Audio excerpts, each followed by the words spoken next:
بلوچستان کے شہر اوستا محمد سے ہمارے گدروشیا پوائنٹ کے نمائندہ فرید احمد کمبرانی کی رپورٹ کے مطابق یوم دفاع پاکستان 6 ستمبر کے موقع پر جمعیت علماء اسلام بلوچستان کے صوبائی کونسل کے رکن حاجی علی مراد خان رند کی قیادت میں ایک شاندار ریلی نکالی گئی، جس میں عوام کی بڑی تعداد شریک ہوئی۔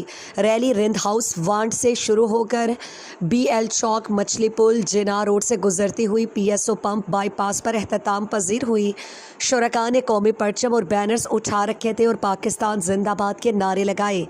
ریلی میں جے یو آئی تحصیل اوستا محمد کے امیر مولانا مہر اللہ جتک، جنرل سیکرٹری گل جان مستوئی، ضلعی جوائنٹ سیکرٹری مولانا غلام نبی جاگرانی، قاضی عبدالصبور کورائی، ایڈوکیٹ سجاد احمد ابڑو، ثناء اللہ امروٹی سمیت کارکنان، علماء کرام اور شہری بڑی تعداد میں شریک ہوئے۔ خطاب میں حاجی علی مراد خان رند نے کہا کہ 6 ستمبر وہ سنہری دن ہے جب پاک فوج اور قوم نے دشمن کو ناکام بنایا۔ آج بھی پوری قوم پاک فوج کے شانہ بشانہ ہے اور ہر قربانی کے لیے تیار ہے۔ انہوں نے کہا کہ جے یو آئی ملک کی سلامتی اور دفاع کے لیے پرعزم ہے۔ ریلی کے دوران سیکیورٹی کے مؤثر انتظامات کیے گئے تھے۔